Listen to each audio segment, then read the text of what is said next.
reaction and review. Tonight, guys, we're checking out a film from 1980. That film is Forbidden Zone. Now, Forbidden Zone is, I'm going to assume, a musical produced by the Mystic Knights of the Oingo Boingo, or just as most people know the band, Oingo Boingo, which was a band from the 1980s, well, 70s and 80s, who had some rather interesting music. Oingo Boingo is mostly known, well, at least the two songs that I know them the most for are Weird Science and Dead Man's Party. Both songs are awesome. I have heard a few other Oingo Boingo tunes, and they're all rather decent. Plus, it's just fun to say the band's name, and I'm going to try to avoid saying it again and again and again, because it's probably going to get really annoying if I continue to say Oingo Boingo over the course of this video. I don't really know much about the plot outside of a brief plot summary I read a year ago. And even then, I really don't remember a whole lot about that.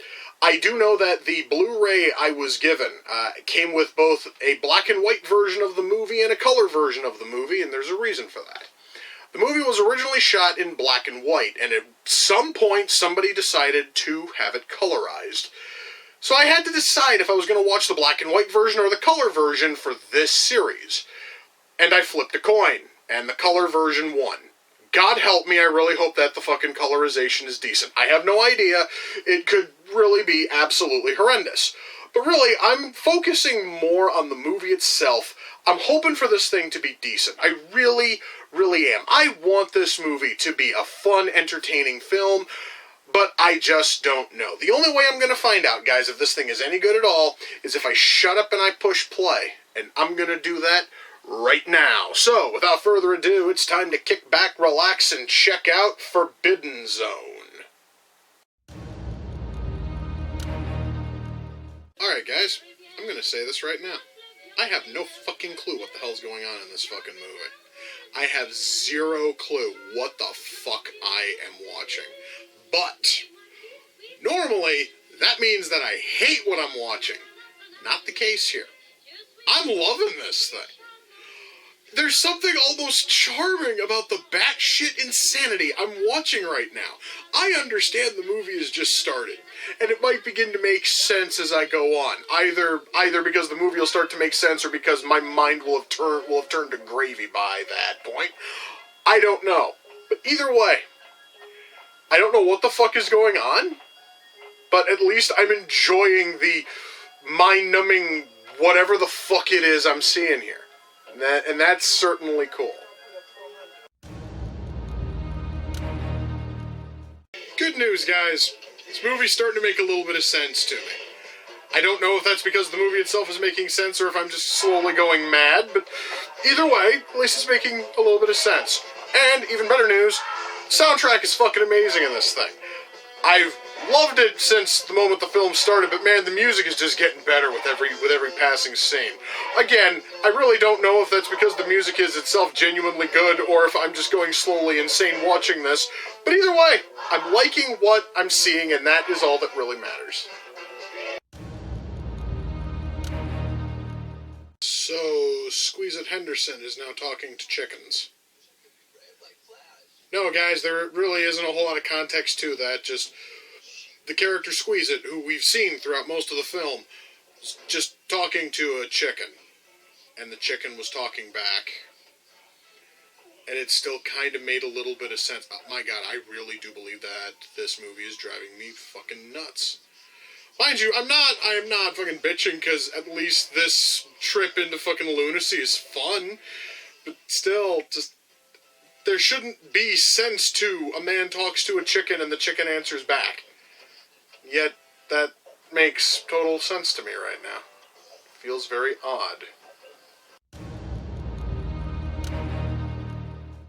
Well, guys, that was Forbidden Zone. Let me shut that off. Okay. Holy shit, now I have to try to explain this goddamn thing. Okay, I'm going to give you the short version, the just best way of just giving a nice down dirty summary of what I just saw. I want you to imagine Eraserhead if it had a plot. If it had some semblance of a coherent plot, and then throw in a bunch of animated sequences that look as if they crawled off of Monty Python's Flying Circus, and then a soundtrack by the Mystic Knights of the Oingo Boingo on top of all of that. That's kind of what we have here. We have a movie that is concentrated insanity with an awesome soundtrack, but it's actually a fun kind of insanity. Now, let me try to explain the plot, what little plot this really has. So, there's this house that used to be owned by a pimp, and it has this door that goes into the Forbidden Zone, or goes into the sixth dimension. It sort of flip-flops between the terms. The pimp freaks out and he sells the house to the Hercules family, and Frenchie Hercules sort of stumbles through the door and goes into the Forbidden Zone, and she is suddenly trapped there, and the king of the Forbidden Zone is in love with her, and so the rest of the family has to go through the fucking door, and they have to try to save her. Now you would think that with this whole like real world and Forbidden Zone thing, you'd think that the real world would be, kind of normal, and all of the mass insanity would be only in the Forbidden Zone. You would be fucking wrong. Okay? I guess the only difference between the established real world and the sixth dimension is that apparently everybody still goes to school in the real world, and if they don't go to school, then they have a job. And there's gunplay in school. It's like a one-room classroom. I really don't know how else to sum up the... and the only job anyone seems to have if they're not at school is at the La Brea tar pit factory, where you're not allowed to smoke because of all of the tar fumes in the air as you're, I guess, mixing the tar that goes into the La Brea tar pits. I don't fucking know. And the Forbidden Zone essentially is made up of caves, and the stuff that's not caves is just these big open areas with tons and tons of dice, and everyone wears Mickey Mouse ears. No, I don't understand why everybody wears Mickey Mouse ears. No, I don't know why half of the fucking Forbidden Zone is just gigantic fucking dice that people, sit on. I will say that all of that looks really cool, though.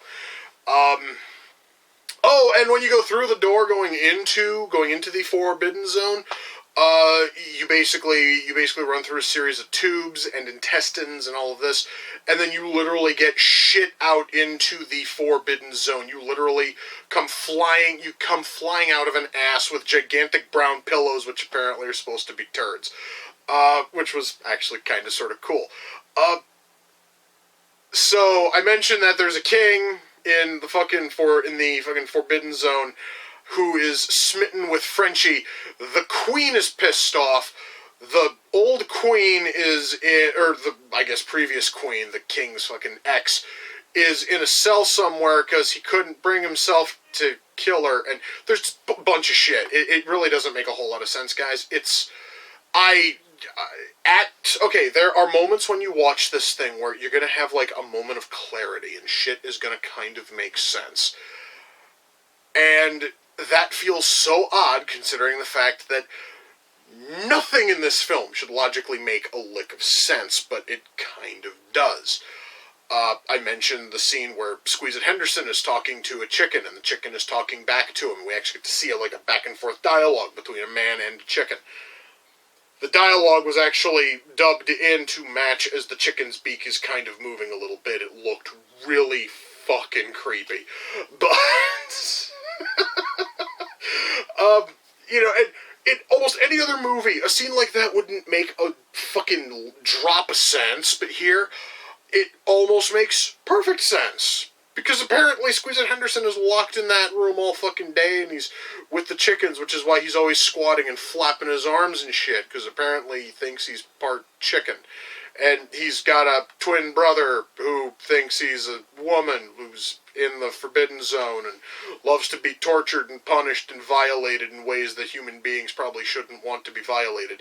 It's just weird shit, guys, for an hour and 10 minutes, but it's a fun kind of weird shit. And there's just enough coherence to actually make this thing interesting. There actually is enough of a story and enough interesting characters to actually make this thing worth watching. So where years ago when I covered Eraserhead, I slammed the shit out of it for having almost no plot, having almost no characters. If you actually put a plot and characters into something that makes almost no coherent sense, boom, you have Forbidden Zone, and it's fucking amazing. Now, that is kind of writing.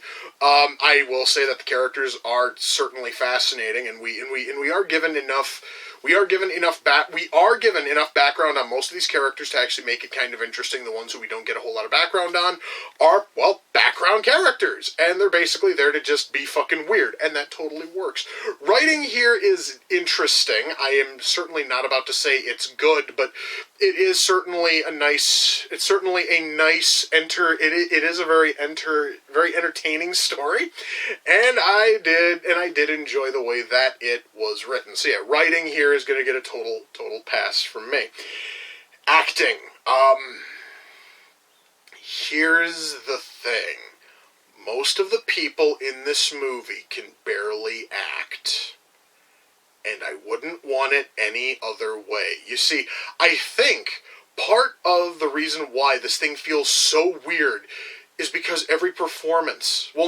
almost every performance is so fucking wooden. Like, okay, so the king and the queen, they have this princess who runs around with no fucking top on for the whole film, because reasons. That woman cannot act to save her soul. But every scene that she's in, it's actually fascinating to see her act, because it's so bad, and it somehow works. She makes not being able to act work.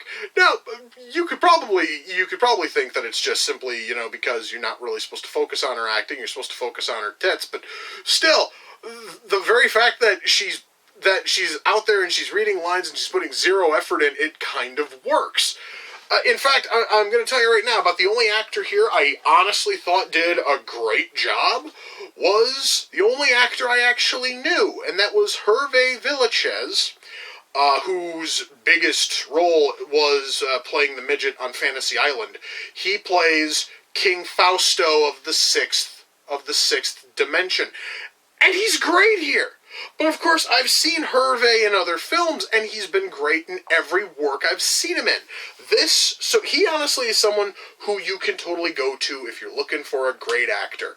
Almost everybody else is either wooden as shit, or they're putting on a goofy fucking accent that just doesn't seem to work. I don't know why. Pa Hercules is Swedish. I didn't even know he was Swedish until some dude in blackface mentioned it, and then Pa, slammed into the fucking... He slammed into the Forbidden Zone and started talking and suddenly had a Swedish accent. That seemed to come out of left field.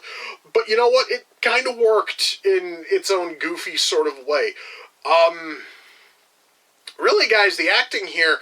Under almost any other circumstance, the acting would probably be horrendous. Would probably be an absolute detriment to the film. But because this thing is so odd, and it's trying so hard to be so weird, having this kind of, weird, off-fucking-kilter acting, it actually benefits the film.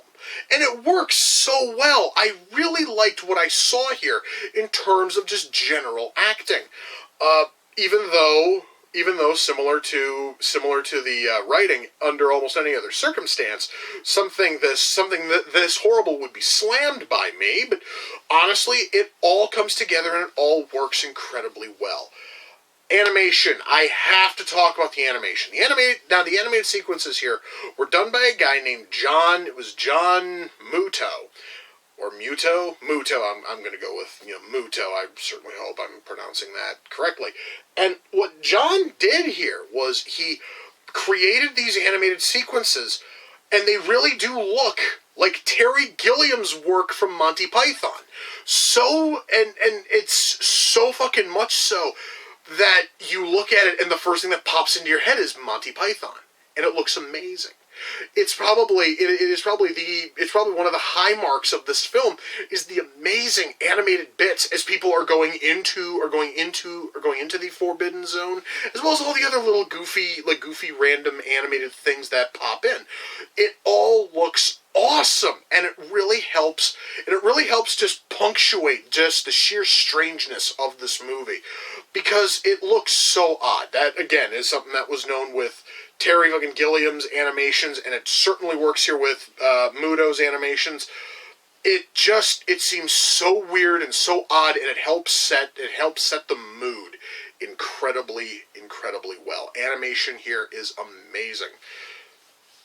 Special effects. There's not much to really say about special effects. This thing was made on almost no frickin' budget. There is almost no attempt at, actually no. The only thing we have for special effects is really the animated sequences and a handful of puppet shots. As in, like a severed head, like floating into shot on strings, because a character was beheaded earlier and their head now, like, floats because reasons. Anyway, this movie, guys, I'm going to tell you, if you are one of those people who absolutely has to have a movie look really high-end and really pricey, you're probably going to hate this. It really does look painfully cheap. I want to talk about the sets. The sets are literally just paper on wood. It's just, like, everything here is made out of paper or cardboard or wood.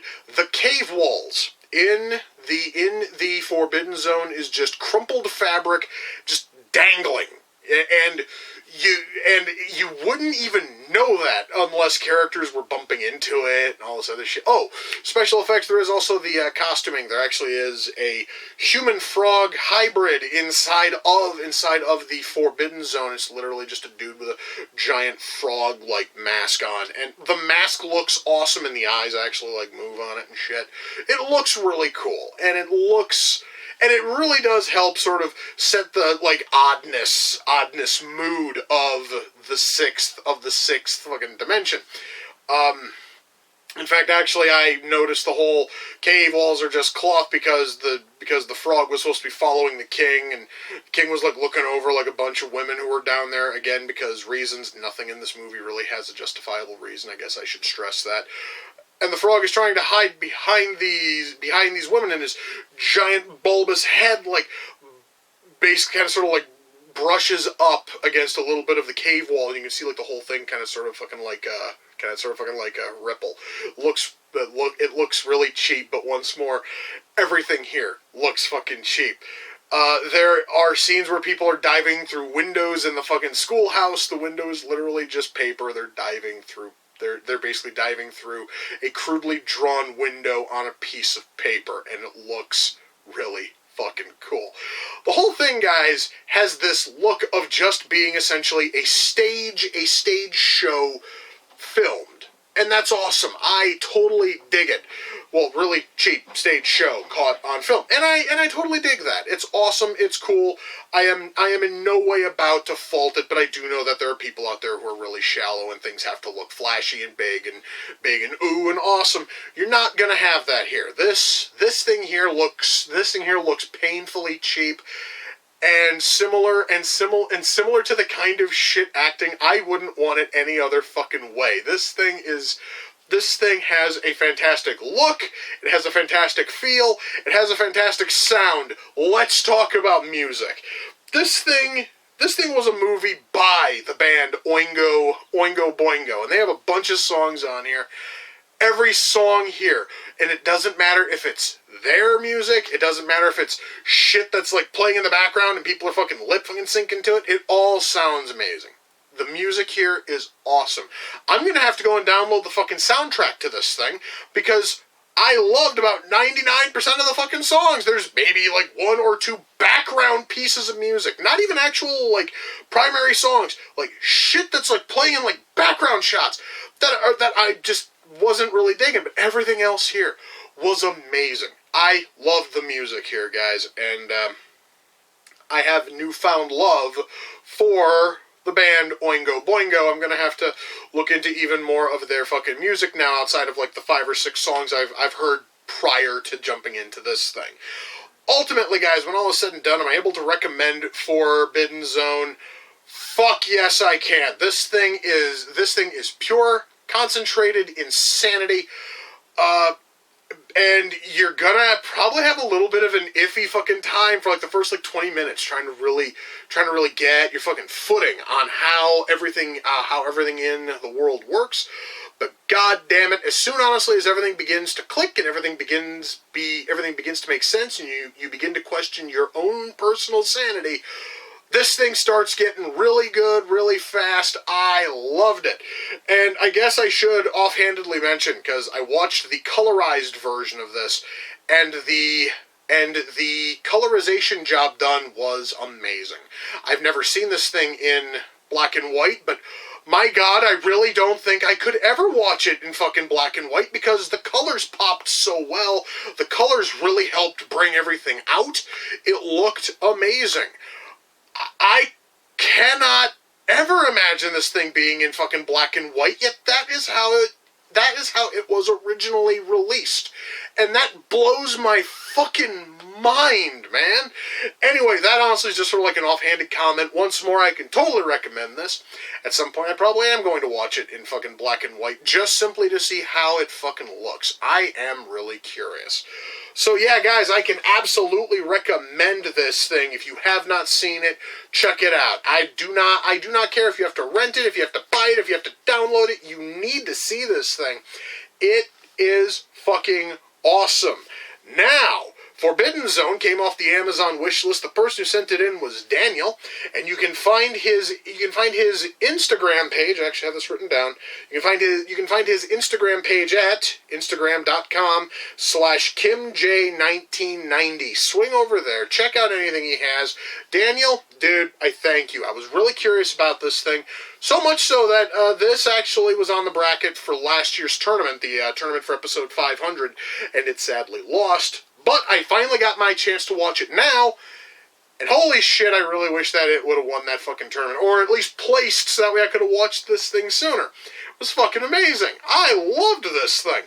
But anyway, I wouldn't have known about this thing at all if you hadn't sent it in, and for that I thank you. You're fucking awesome. Once more, guys, that is Instagram.com/KimJ1990. Holy shit, I really need to go download the soundtrack to this thing, and probably going to listen to the soundtrack for like the next couple of hours, because holy fuck, a lot of that music was really fucking good. In fact, I'm probably going to find that. I'm going to probably download a few other Oingo Boingo albums and just sit back and just listen to the awesomeness. Anyway, guys, with that, we come to the close of another reaction and review. Until next time, ladies and gentlemen, take care, and I will see you all in the near future. Peace.